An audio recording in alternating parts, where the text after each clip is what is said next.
This is the Fat Show, where it's football all the time. We talk NCAA, we talk NFL, and today we're talking about the Oregon Ducks and their miraculous come-from-behind win against the Utah Utes with 2 seconds remaining. Wow. Just a miraculous touchdown throw from Justin Herbert to Carrington. Tiptoe catch out of bounds, pretty crazy. Talk about keeping your feet in bounds. Yeah. We look at that game, and let's take a step back in some of the previous shows that we've had. We were talking Oregon, how they were defensively, how they were a team. They got a win against ASU, and there was times that I said, hey, there's not another win on the schedule. Well, I was wrong. Obviously, we see that, again, when they played ASU, they beat that team. They went to USC, they lost. They went to they had Stanford that they played, they lost. And then they face a Utah team that, it was at Utah. Many had felt that this is another game possibly for the Ducks to drop. But we saw, again, the progression, and again, it's a learning curve for Justin Herbert. 30 for 48 yards, 30 for 43 attempts, completed 324 yards, 3 touchdowns. We think excellent game. Excellent game. Just poise in the pocket. It reminds me of a poised player, that of Marcus Mariota, and we can remember how poised that player was for Oregon. Really, Justin Herbert now is a player that really, I think, they have opened somewhat the playbook for him to really do things special for Oregon. They've dumbed down the offense to make it simple, but to make good reads and to make good plays. This is a player that has a lot of talent and is very smart, good football IQ. I think the thing is, too, and he has an arm. So I think and he uses his feet, too. I mean, you saw this one play where he just avoided about 3 or 4 tacklers. They're calling it the moonwalk play because right. He backpedaled 4 or 5 steps to get out of the way of one of the defenders and then ran for that and stretched out for that first down. Such a great play. And those plays, if you think about what Herbert does, these are plays that they happen naturally for him. You look at, sometimes players will tend to force some type of play when they're not going to get anything out of it. But Herbert does something that's kind of special that we've seen. In fact, one of his own teammates, Pharaoh Brown, a tight end at Oregon, saying, "You've heard it here first. This is Herbert, who's going to be a future a Heisman Trophy winner." That's a bold statement. That is a bold statement. He's a freshman. I mean, he's really looking good. But, Heisman Trophy, there's a lot of great football players in the nation. But, man, if he does end up winning one, Pharaoh Brown's a prognosticator. Exactly. Yeah. I think you think about, too, is what they've done with Herbert. They've actually, you probably heard that they've attached some type of device, kind of like a heart monitor of some sort, to where it ranges his heart rate. In other words, to be able to basically gauge if his heart rate is too high, trying to get it low. And this is a guy that I believe they've taken stats on him on his heart rate. He's kept it even keel. Yeah. He's kept it very calm. And remember, this is some of the things that, again, Mariota had this same ability and really psyche when it came to IQ. And that's his personality, too. You look at Mariota and you look at this kid, Justin Herbert, a little bit of the same, not overly up or down, just kind of right here the whole time. Really, really great poise, just kind of having a fun time, not really too concerned about what's happening on the field. Well, when you think about the ball being in his hands, this is a guy that can make plays. We've natural. Seen it. It's natural. We've seen it many, many times in the weeks with the previous games with Oregon. We also have a balanced attack with Royce Freeman. Royce Freeman having 20 carries for 129 yards. And really, that balanced attack, again, what a quarterback needs to be able to make good plays. Now, let's be very clear, D, regards to the defense. We've really hacked this defense up when we talk about Oregon. Every single week that's been like, they can run on this defense. There's holes all over the field on this defense. There's no pursuit about this defense. Well, we saw that they showed something. They showed something. Yeah. There were some stops that they had to make. And I think, again, part of it is this is a team that has burned most of their red shirts. When you're talking about underclassmen, they have all seen the field. So now you're talking about a team on a defensive end, the defensive line speaking, and that defense now, they're growing. They're getting some playing time on the field. And as you know, as a player, you have to have playing time. These are situations that you're put in that you have to know and feel comfortable with, to know what your assignment is, how you handle your assignment, and do you do it right. Well, and I think we talked about this, many times over the last few weeks, but we have a young team here in the Oregon Ducks. We've got an offensive line, complete freshmen all around. No real big game experience until recently. Right. And so, and you're right.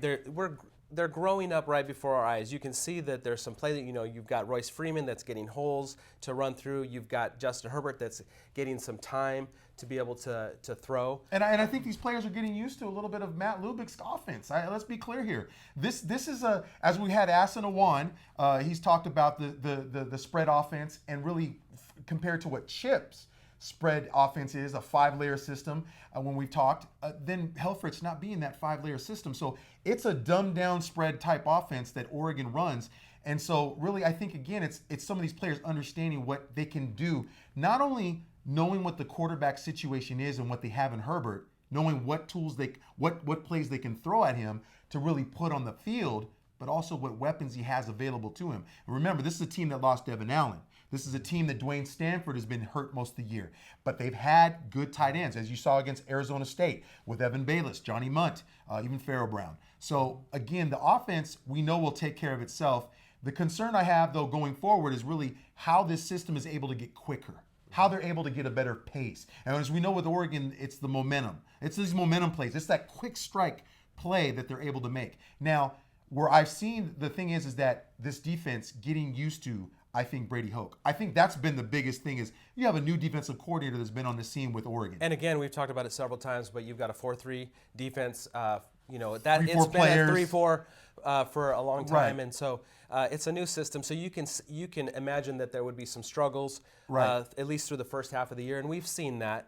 But if we look at now, we see that they've completed this game. They've got to win. Great win for them, though, for these kids. If nothing else, and you talk about moral victories, not just winning, but psychologically Huge. Getting over the hump on a good team. Utah is a great team. Yes, They're they are a good team. They actually, if you look at Utah right now, they are actually third in the South Division.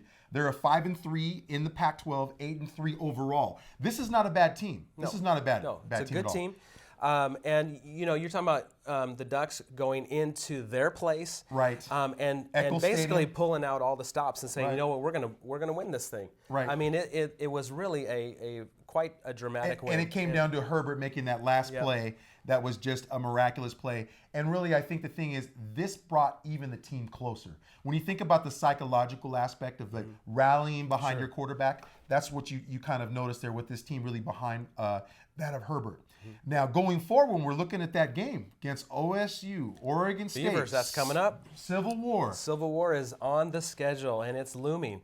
And what is your take on this? You've got the Beavers, who are coming off a great win against an Arizona team, who, for all intents and purposes, not a real great team. Arizona 0. They haven't won if we think about Arizona, haven't won in the Pac-12, but overall they're 2-9. So this isn't a very good. It's not a very good team. No. But for the Beavers to be able to go in there, and actually their most convincing win of the year. Or Gary Anderson. Yeah. We think about Gary Anderson and what he was given when we talk about what Riley left him. Gary Anderson coming in there, really trying to make an imprint of who he is, his coaching style, and really we're starting to see this evolve. These wins and how they're winning. Yeah, right? and you're seeing maybe the players buying into this, and what else helped this last week is Nall coming in and really taking care of the ball and rushing really well. Yeah, you think about a balanced attack when you're talking about a quarterback and then also having a running game, and that of receivers, and then an offensive line. Let's be clear, their offensive line isn't very bad. So you have a defense that's kind of making plays. They're trying to really find their identity under Gary Anderson. You can feel it. But I think where we're going at now with the Civil War, one of the longest rivalries in college football. Well, and if they can pull off a win against the Ducks, I mean, that would be huge. right now Gary Anderson's signature win. At Beaver Stadium. At Research Stadium, it would be a signature win for him for sure. Yeah, I think the thing is that you look at, when we're talking about Oregon has a lot to finish off this season. Now, this is a team that Oregon is basically, right above Oregon State. They're 2-6, 4-7. So again, this is kind of kind of rights to say we won the Civil War this year. It's a little bit of the bragging rights that they have. So I think with Oregon, what they're going to try to do is they have to, and I've said this from the Arizona State game that they played against Arizona State, Oregon. They have to involve their tight ends. I think it's crucial. When you talk about Justin Herbert being able to make the plays that he's making, being able to use Royce Freeman, and again, this is Royce Freeman. This is perhaps his last game. We're not sure, Could be. but it could be his last game, testing the NFL waters. So the thing is, he's trying to make an impact as well. So you think about that and you think about this defense, I think this is something that they can try to prove to finish off the season, to kind of rally around each other that we saw again last week or this week that we saw against Utah.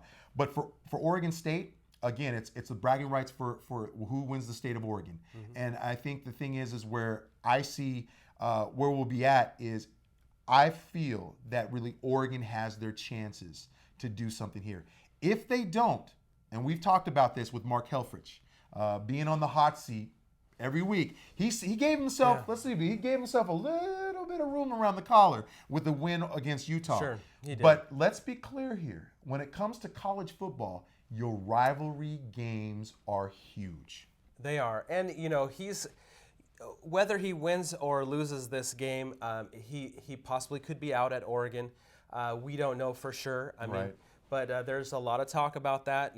Boosters being a little bit antsy about not around him. Yeah, and in the press conference, and not being able to win some of these games. It's a little bit disappointing to a lot of people. And my concern is this: is that when we talk about the players, there's two different kinds of players, right? There's one player that rallies around their team to really back their team up, support their teammates, and then there's players that want to rally around their coach. So my take on this, though, is really this is a team that's rallying around each other. This is a team that's trying to become cohesive and trying to be closer. Well, and they're a prideful team. I mean, you're coming off of 2 years ago being in the national championship game.